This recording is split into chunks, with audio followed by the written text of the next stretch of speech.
Welcome, everyone. Thanks for carving time out of your Tuesday to join us. You can see we have a great topic lined up with an amazing presenter. Before I turn it over to Briana, I just want to highlight we are recording the session. We will add the recording to the video library within the Career Everywhere community, which is the space we're in right now. So we'll be sure to add that, and we'll always, as we often do, we'll put a topic in the discussion board so people can see the recording, any notes, ask follow-up questions, and whatnot. So that's the recording, and then you can see the chat is officially flowing. Welcome, everyone. And we'll use the chat for Q&A. So as Briana is presenting, you're welcome to submit questions. I may interject, as I mentioned to Briana, with questions that are timely based on what she's discussing. But largely, we'll save most questions for the end, and we'll make sure to leave 10 or 15 minutes for open Q&A at the end. So with that, this is a big topic. So I'm officially going to hand it over to you, Briana, and just thank you so much for doing this. All right, here I am. Can you hear me okay? And can you see my screen, Ash? Okay. Excellent. Let me try one other thing before we get moving.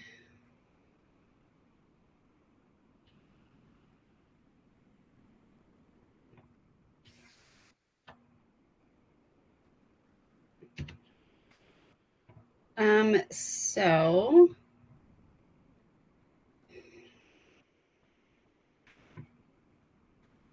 I'm going to try moving some things on screens.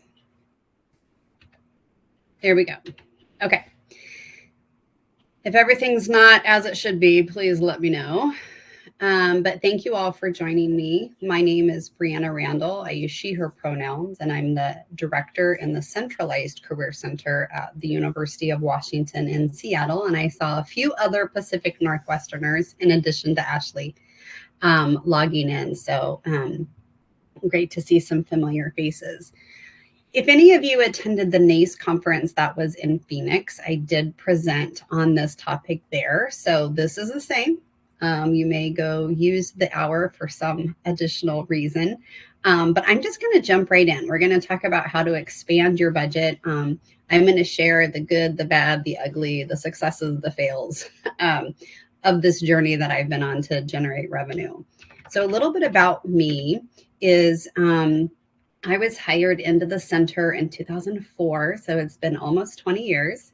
And then I've been the director for 5 years and really started a little bit on the revenue generation before I became director, but definitely for the last 5 years. So what I'm hoping that we cover today is that you'll be able to list at least 5 strategies other centers have used to generate revenue, that you'll understand the more and less successful ways to pitch funding ideas, and identify one potential funding source to pursue for the next academic year.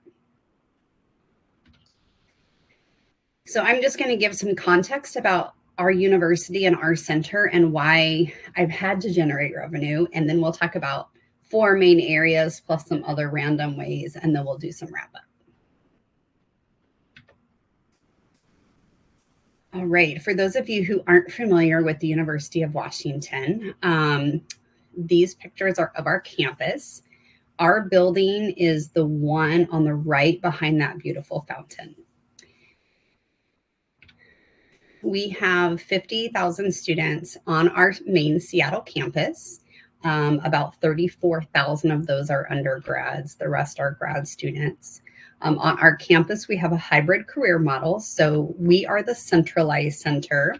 And then there are full centers serving the undergrad population in business, engineering, and the information school.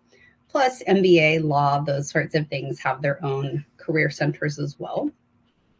And then there are some colleges that have a career manager role, kind of trying to organize activities in the college, but they don't have centers.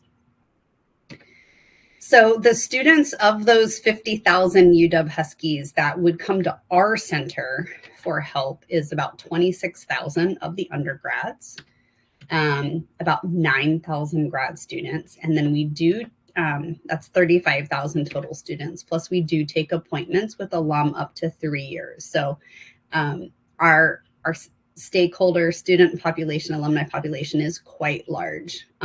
Again, filtering out the students and alum who would go to one of the other centers. And we are generally a team of 12. Right now we're 10. Generally, our coaching team has a leader and 4 coaches that do most of the direct service. We have an employer and community connections team that works to bring employers to things, alumni, mentors, those sorts of connection opportunities. And then there's operations. Myself, our front desk coordinator, a new career technologies manager, which is spearheading a lot of our vendor products. And then we share an administrative team with some other units. So we're a very small team trying to meet with a very huge student population. And our budget is less than $1 million. So this includes personnel and operational. When I did a benchmarking survey and they asked, to put your personnel budget and then your operational budget, I was like, wait, some people have 2 different budgets? No, this is all the money we have to do all the things unless we generate revenue in one way or the other. This does not even pay all of our 12 staff. So we really need quote unquote extra money just to sort of fulfill our basic mission. And I really believe our students deserve really great things. And so that's what drives me to try to get money so I can provide our students with the things I think they deserve. So the first major strategy I'm going to talk about is university advancement, fundraising, development, whatever it might be called on your campus. Here it's advancement. I've been working with different advancement officers in student life for a full 5 years now. We've done 5 Husky Giving Days. I don't know if your university has one big day when there's a lot of energy around trying to get donors, but we have one in April. It started in 2019, then took a pause in 2020, and then since then.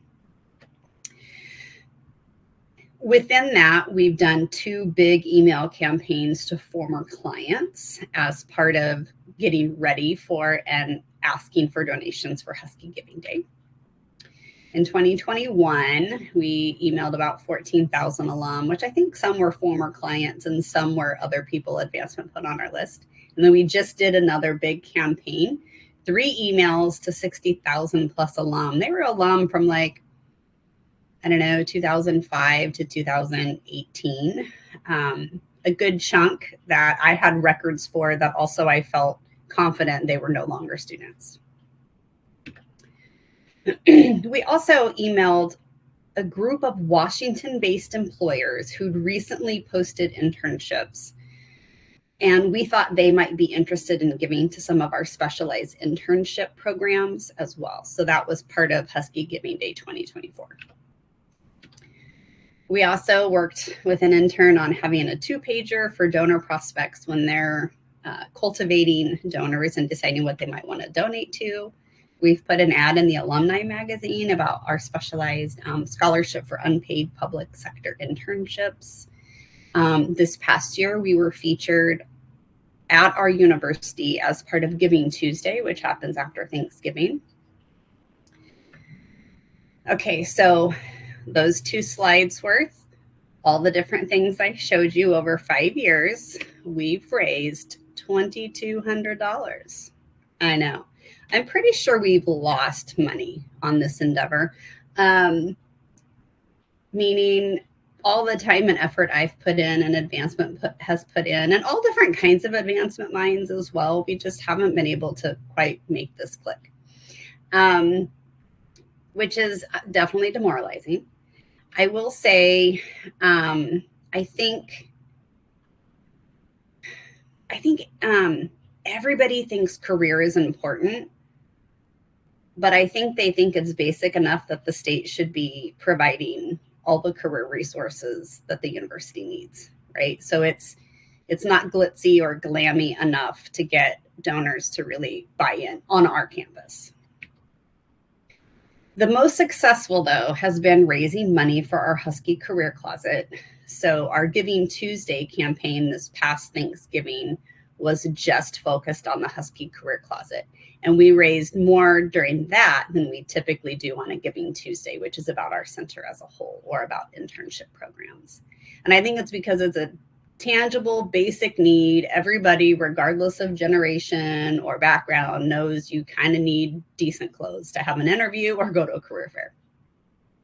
I will say clothing expectations here are quite different than in other major cities, but we're pretty casual here. But you still need clothes, and people get that. I was hoping that our specialized internship programs, we actually have 3 different ones. I was hoping those would be tangible enough to attract donors, but that was not the case. I'm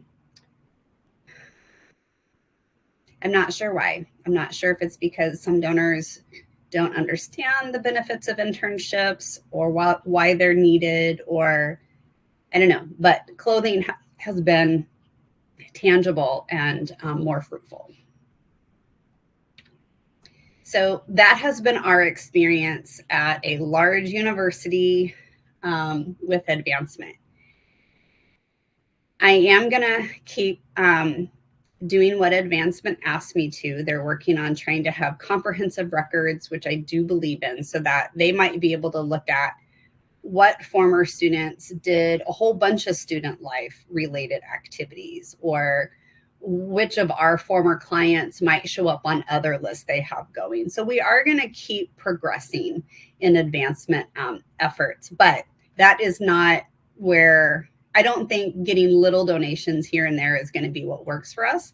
But maybe as we continue to do these things, maybe a major donor will surface. That's the hope. Okay, so after advancement, the area I'm going to talk about is campus partners. And just so you know, we will talk about successful things. I start with advancement to get it out of the way, but don't think everything in this presentation is going to be like, well, that wasn't helpful whatsoever. Okay.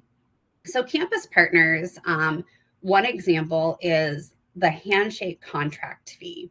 So our other campus career centers who use it, not all do, but if they do and they want to have access to the modules, like do their own career fairs or appointment scheduling, they do pay into the contract. And our center used to pay into it as well when we got Handshake. But now the fee is covered by other career centers.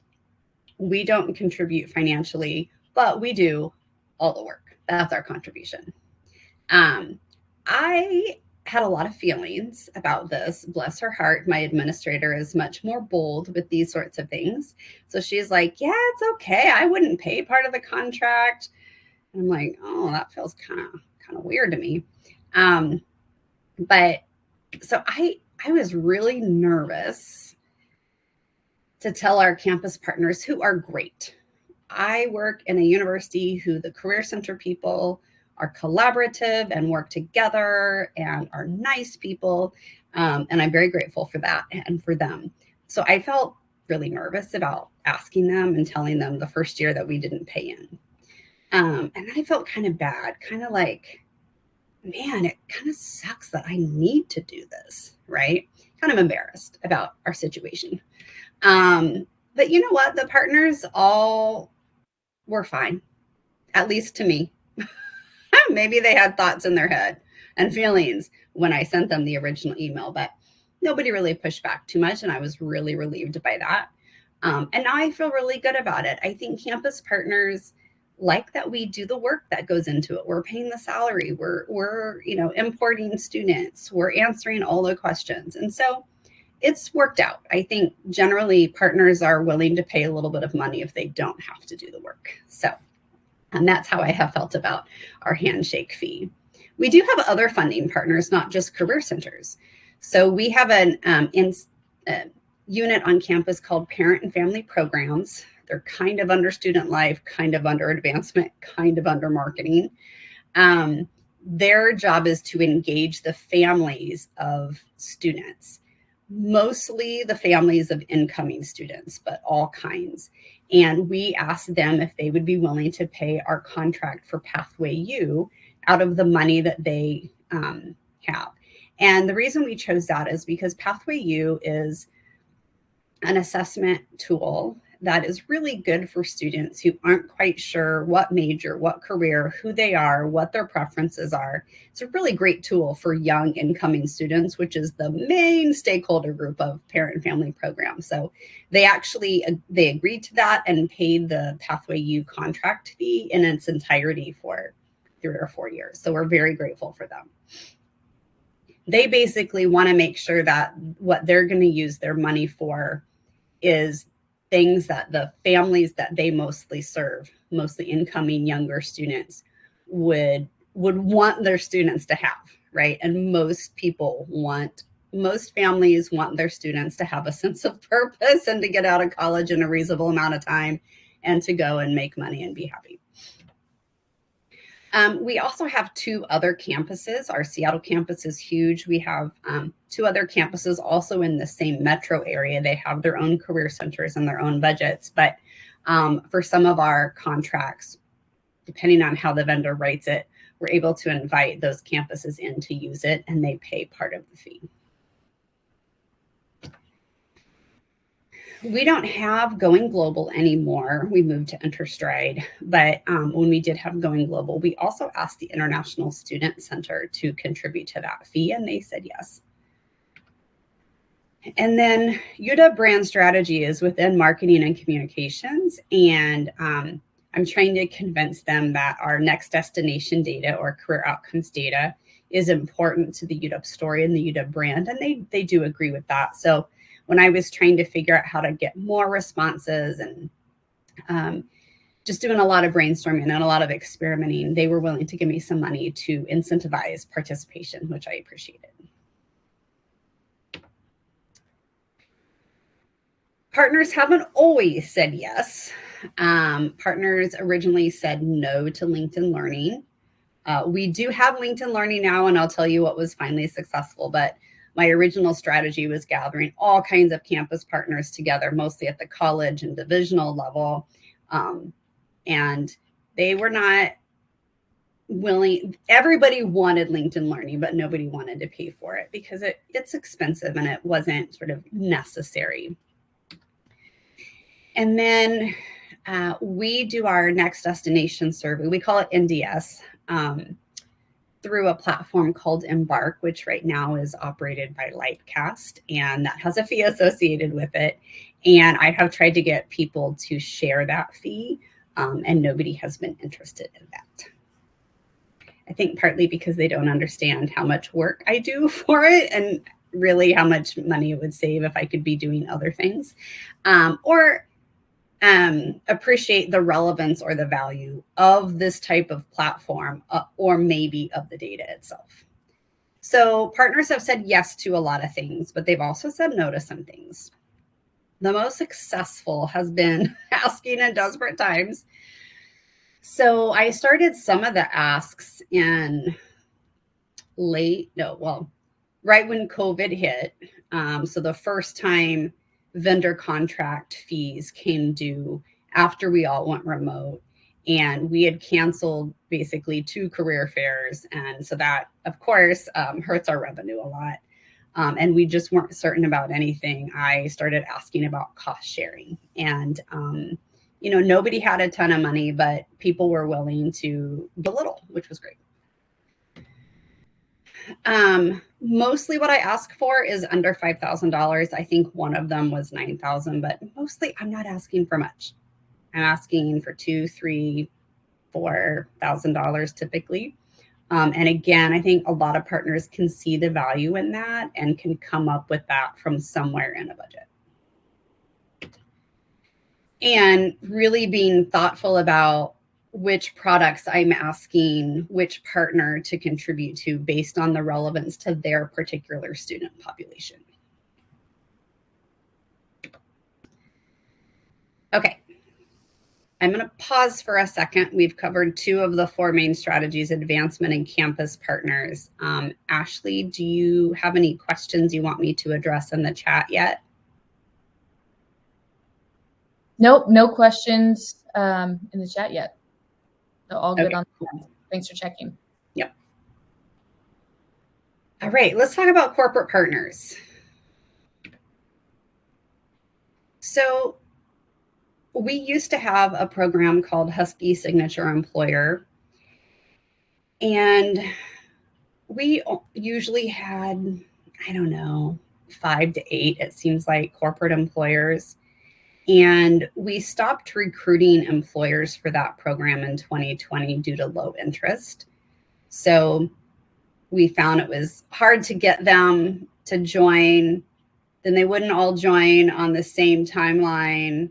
And then it was hard to track who was using what benefit. And really, the money that we were getting from that was probably not worth the effort that we were putting in.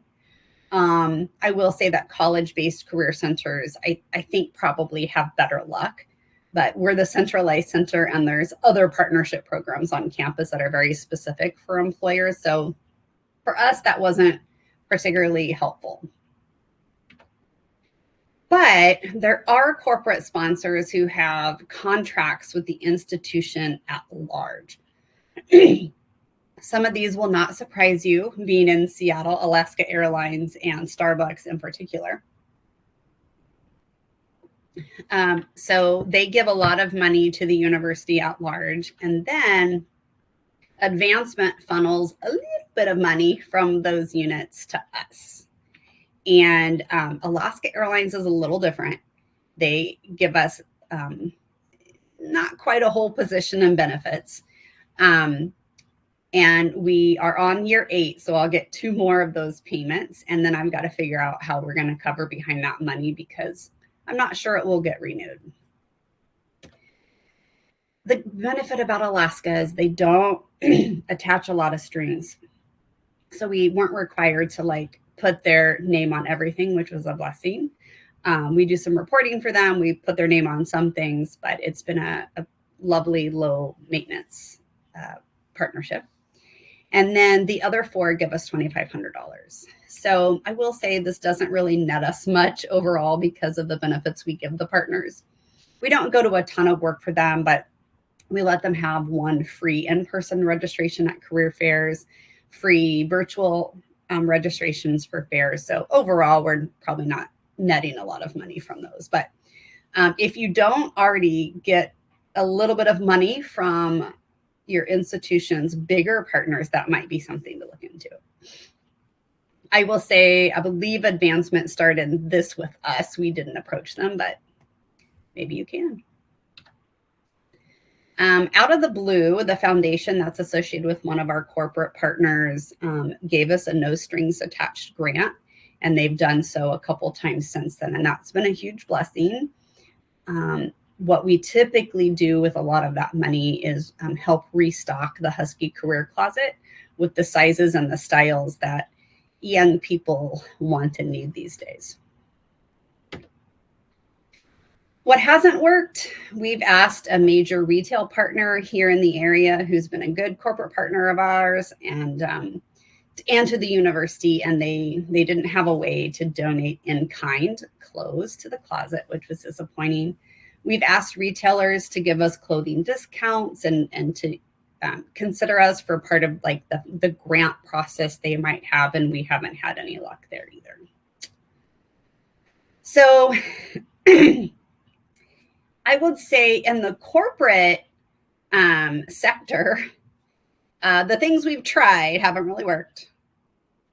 But we have been able to just get some money given to us. And then my advancement person would say, but you're doing a good job of stewarding that once it happens. So then it's likely to continue to happen. So when advancement emails me and they need a report, I just sort of drop everything and do it because I know how we treat the people who are supporting us is really important. So we do get some money from companies, not usually directly and often through other sources.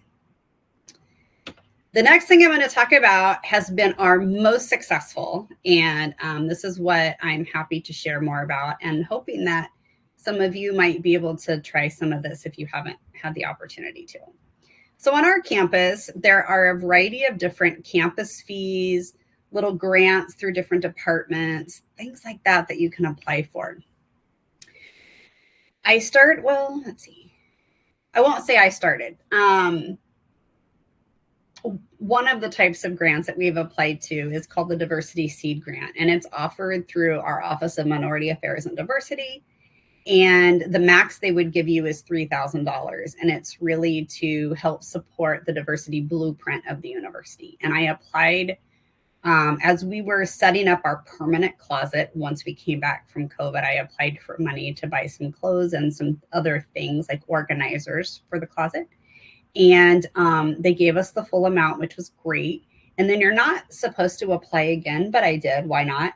And they did give me another $3,000. They did say that time, don't apply again, but it's been a couple years, maybe I'll try. So that's been a real blessing to have that money. So that when students come, there's the types of things that would interest them. The student tech fee has been amazing. So this particular fee is attached to tuition. So every quarter, part of what students pay for tuition and fees goes into the student tech fee. And that fee is then managed by a group called the Student Tech Fee Committee. So it's all students with a staff advisor. And they have a lot of money, several million. And so it's like, yes, somebody has money. Let's try this. And so what they do is every quarter there's a proposal process, and units can apply for funds as long as the tech related thing directly serves students. So I wouldn't be able to apply to get my staff all new computers. But anything that is definitely going to help students directly, you can submit a proposal for it. I would say it's been interesting in when this was created. I'm guessing most of the proposals were for physical things, machines, LCD, lab equipment. And now mostly what I apply for is software. So it's been an interesting experience trying to evolve. So I will say,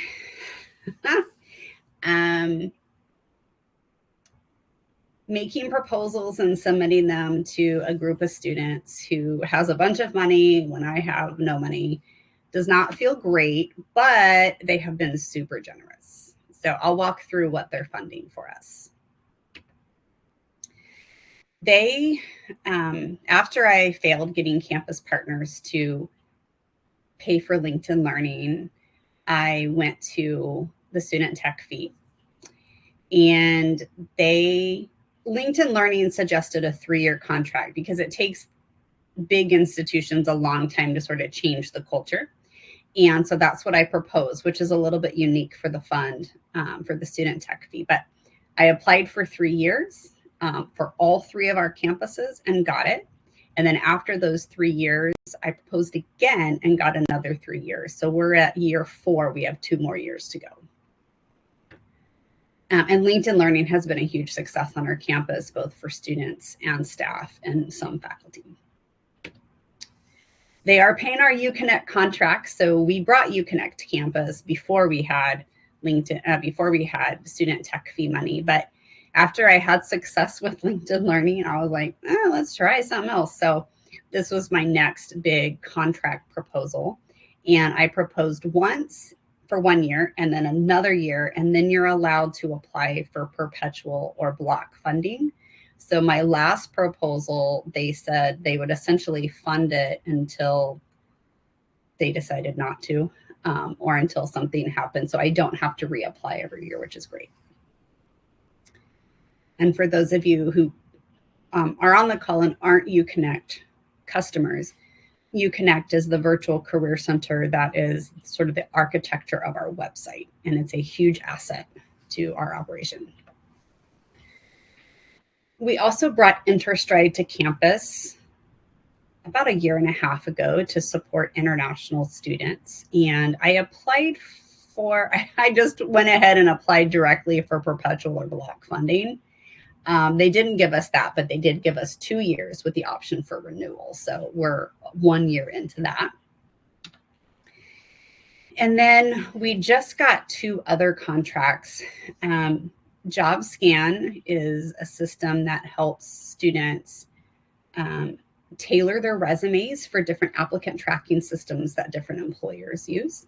We applied for that this past winter and were given 2 years. And then Udly is a really amazing AI mock interview tool that you can type in specific questions or use their question bank. You answer the question. It gives you feedback specifically on each question and then like how you could answer it better. And then also gives you the more numerical things like what was your rate of speech, that sort of thing. It's really cool. So they gave us 1 year for that with the option of renewal. So we're about 6 months into both of those. The only physical, well, that's not true. The main physical thing we've applied for is our Iris photo booth. So they approved that about a year ago. So within our first year, we had almost 1,000 students use our Iris photo booth for LinkedIn profile photos. They also did approve VMOC, and a lot of you are familiar with VMOC, but we were not able to clear procurement hurdles. So UW and VMOC couldn't come to terms on a couple things. And so SDF approved it, but we don't actually have VMOC. That's partly why we got JobScan and Udly. One other thing I will say, and this is such a distant memory, which is why I sometimes forget about it, but the first thing I applied for to the Student Tech Fee Committee was for iPads. So I wanted iPads to be able to go stand in like graduation lines to have people take our next destination survey. I wanted to be able to have quicker check-ins at career fairs and events. They approved that. That was our first request early on in my directorship. They came in the mail. So they approved it. We ordered them. They came in the mail like February 2020. Then we were remote for a year and a half and basically never even opened the box for a year and a half. So it's a whole lifetime ago. But that's another option. Something you could think about a student tech fee for is portable machines for you to do your business more efficiently on campus. So the student tech fee and the diversity seed grant have been very helpful for us. There's another fee called SAF, or the services and activities fee, that's also attached to tuition.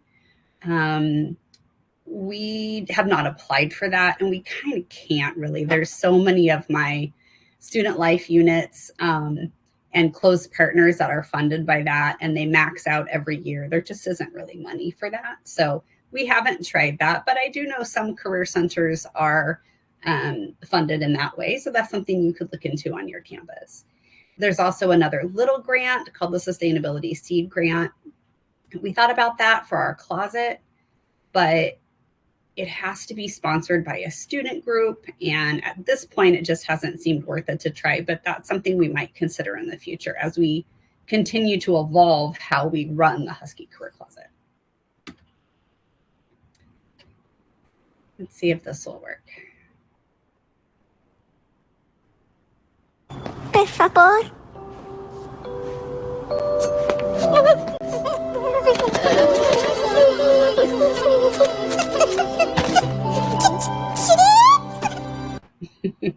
I don't know if you could hear that, but I will be honest.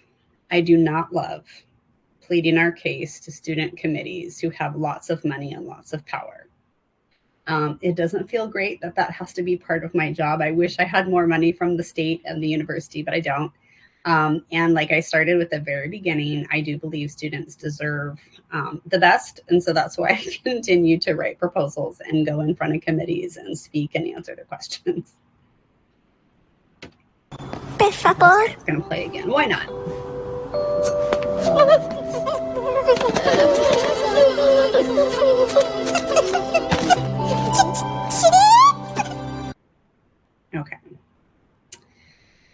All right, I'm going to do one more category, which is just other, some things to think about.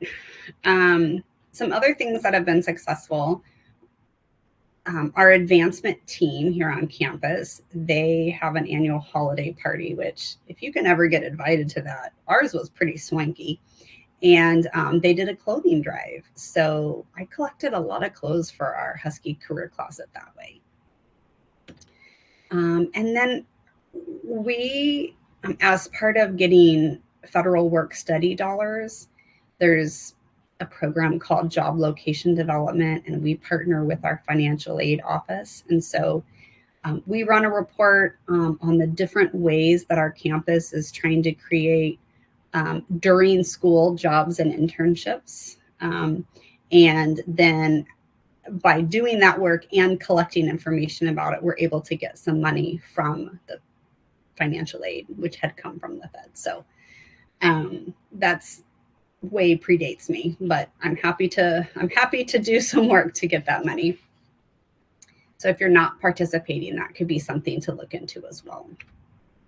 We've tried some other clothing drives, and other units have done some clothing drives, and generally trying to get the types of clothes and nice enough quality has not been super successful for us. So we just aren't trying right now. We did have an Amazon wish list for our Husky career closet. And shortly after I made it and put it on our website, we got a donation, and we've never gotten a donation since. It's also hard to keep an Amazon wish list up to date because, you know, things go out of stock. And then also, like, we need all the sizes in one item, but it's hard to do that. So we just took our wish list down. I do know that some universities who have closets have had more success with an Amazon wish list or similar for their closet. I'm going to go ahead and do this wrap-up section, and then we can go back to the chat, and I'm willing to take questions. So tips, think really broadly about what might work. I think on our campus, what is both frustrating and amazing is that the career work doesn't really live anywhere. As my boss would say, it lives everywhere. And so there are lots of potential partners who could potentially think supporting career-related things is also good for their students or their business or their bottom line. So just try to think more broadly than you might be more inclined to think originally. And also, it really helps to have a thought partner. It helps me that my boss has done a stint in advancement. So she's able to think of things that I wouldn't. So bringing somebody else in, not from career services, to help you brainstorm, I think is really great. I'm generally a believer that 2 brains are better than 1. And have courage. It's like I mentioned, it's not really my favorite thing to do, but I've been willing to take the time to write proposals, to make the ask, sometimes to plead, sometimes to nag, follow up. And it has paid off. But you just have to have the courage to even approach the issue. And be brave, and also set boundaries. You know, there's some partners I haven't wanted to ask because I'm not sure what the strings attached to that would be. So you also have to be mindful of how much you'll get out of it. A lot of the federal grants or foundation grants, a lot of those just, I feel like, would make us do a certain thing and then hire staff to do that certain thing. But really, net, we wouldn't be any further ahead than we are now, because I need somebody to pay for us to do the things we already do, not new initiatives. So I haven't pursued lately. We did prior to me becoming director, you know, big grants to run specific programs, because it hasn't felt like it will help with what I need help with, which is our basic expenses. And really try to tie your ask to potential funders' goals or their vision. What are they trying to do in their work or with their stakeholder group? You know, and if they they have money and not a lot of time, really talk about how your unit will do the time to maintain whatever it is, but that you need the financial help. And like asking for very tangible things. And not all of you have a closet, which is fine, but the more tangible and relatable that you can ask for, the better. That's been our experience. And again, I thought, a scholarship or unpaid public sector internship would be very tangible. And that hasn't gained steam yet for us. And as student committees, I will say the student tech fee committee has never turned me down. And after you get to give a 3-minute presentation followed by 12 minutes of Q&A from the committee. And they do ask questions, and a couple times over all the times I've applied, I've had to really pause or collect more information, but generally the students get it. They get that career is important. Once you're able to explain that why you need the money, because this is how many staff you have and you're not going to get any more money, and that this is the only way you can get money to provide better career resources, they get it and they say yes. It's amazing. So while you also maybe think about questions you might want to ask, I would encourage you to really think about your next steps. We talked about a lot of different things here, some of which been successful and some which haven't, but every type of institution is different. Every campus is different. So even if I've had success with something, it's not to say that you can't try as well. What is a funding source that you want to investigate soon on your campus? And the categories we talked about was advancement, like Husky Giving Day or Giving Tuesday, campus partners, funding different initiatives, grants and fees, and corporate partners. And then when will you do that? For quarter systems like us, we have plenty of time left in the summer. Hopefully you would be able to knock off some type of attempt this summer. I know for semester systems, you're probably at the point where you're like, whoa, the summer is coming to an end. I'm not sure I can handle something. But I think it is good to have an idea and try to write it in your schedule somewhere. All right. So I am more than happy to take questions. Cool. Briana, there was one question in there, but I want to really quick back to the student tech fee grant. A couple of things. I want to highlight in the chat, Meredith, my colleague Meredith, dropped a link to an article because I think it's very relevant. In section 2, you'll find a link to to the team application for their student tech fee grant. So I'm going to call that out. I think that may be very helpful just to read what was shared. And thank you, Briana, for sharing that with us or in allowing us to share it.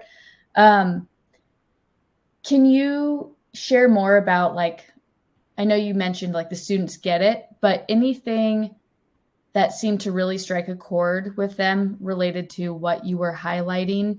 And then also, did you work with any of the partners for the student tech fee grant? Are they supporting your request, right? Are they providing you with data to, really arm your proposal, or language or anything like that? I think that might be helpful to cover. Yeah, those are both great questions. Kind of what appeals to the student tech fee committee, and also how have the vendors been supportive of my proposals? Our student tech fee committee really likes numbers. So, for example, when I applied for VMOC or JobScan, which is, about resume help, I was able to say, this is how many resume appointments we've done and the other centers on Handshake have done. This is how many people have come to resume workshops. This is how many people do our online resume review. And so I'm clearly the need is there. And so being able to, from whatever platforms you're using, pull numbers that show the need. And this was really interesting.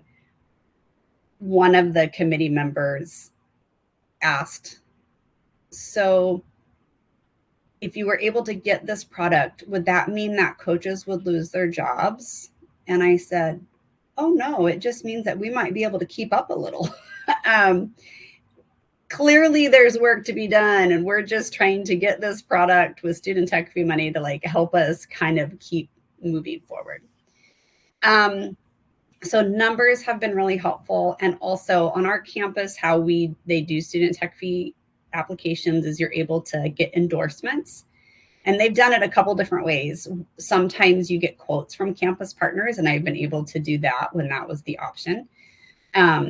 So asking campus partners, telling them you're applying, asking them and telling them why it's important, and asking them to go in and submit endorsements is helpful. Now they just do a vote system, but I've been able to get a lot of votes. And the student tech fee one time was like, that's the most votes I've ever seen. I'm like, I'm good at this.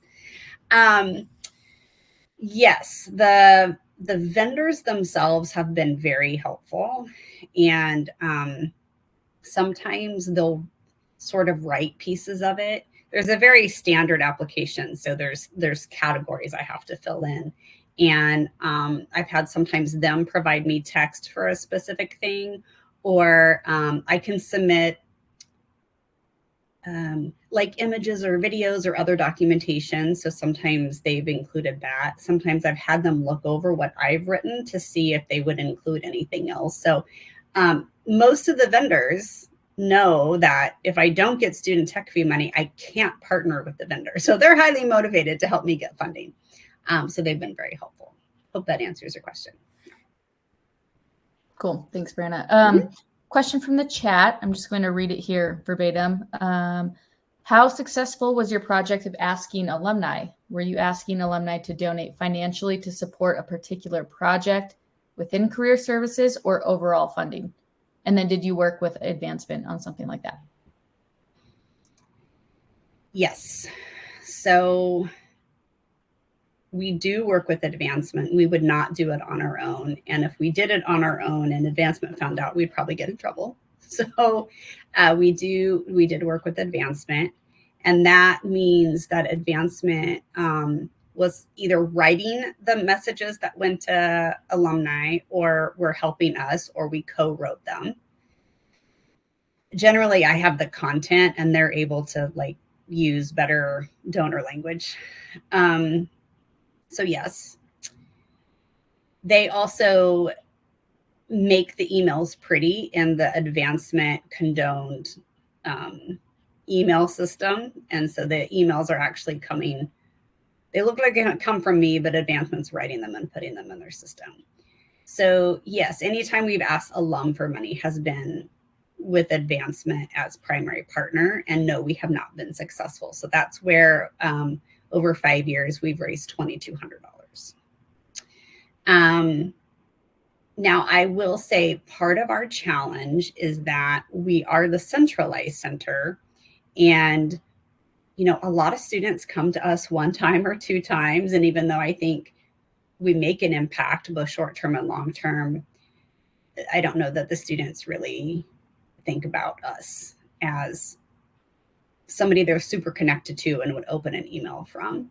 I think college-based career centers, or maybe at smaller schools where the career center has probably engaged with a higher proportion of the campus, might have better luck there. Yeah. Sure. I think that makes sense. I'm going to move on to the next question. I also just want to highlight really quick. I'm going to throw a survey in the chat. We've been lucky at UConnect to work with Briana on her funding and have gotten to highlight a lot of her work, but we've also worked with lots of others. If you want to continue the conversation around alternative funding, our team does have a lot of experience in kind of pursuing some of these different avenues too. So I'm going to throw that in there if you want to continue the conversation. But the next question, Briana, and I think you talked about this, maybe you can just cover it. It doesn't seem that you approach corporations to provide funding or sponsorship. Is there a reason why you don't go after corporations yourself? Yeah. So we were for a while trying to bring partners into the Husky Signature Employer Program, and we were not very successful there. So we stopped. And also, Briana, really quick, is the Husky Signature Program, would be like what you all were calling like an employer sponsor program? Mm-hmm. Okay. Yeah, that's a good clarification.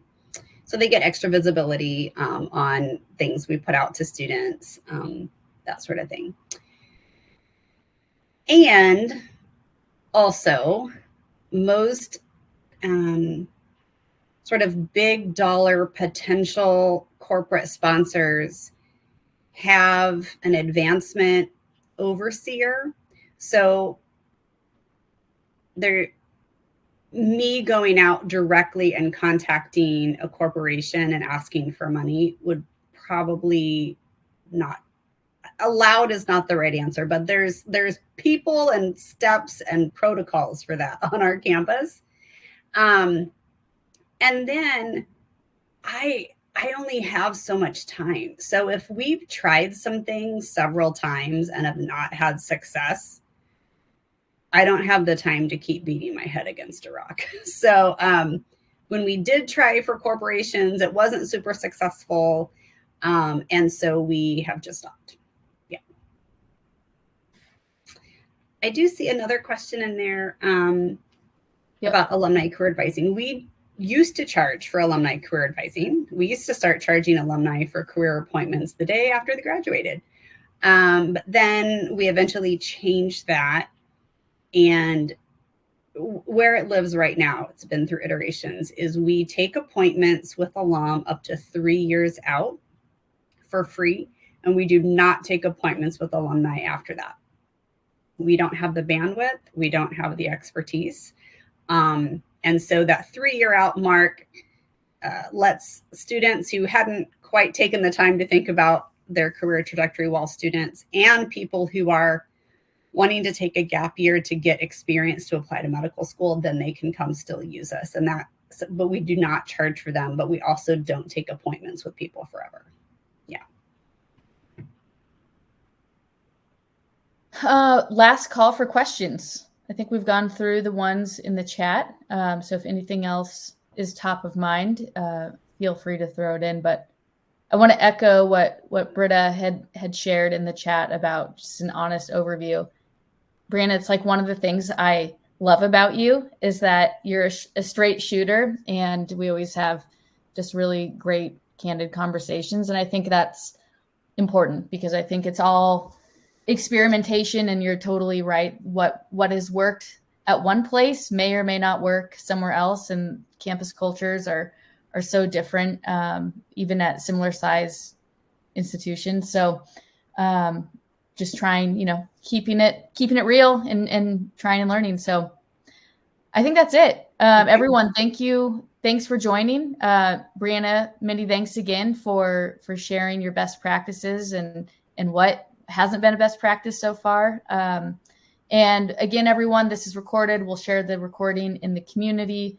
We'll start a thread in the discussion. So if you have follow-up questions for Briana, I'm going to put her on the spot and say if we tag her that she may pop in to respond. So hope everyone has a great rest of the week. Yeah, and you're welcome to email me as well if you have questions. I will say I'm underwater right now, so I might not respond right away, but I'll get to you eventually. So thanks so much, everybody. Appreciate it. Thanks all. See you.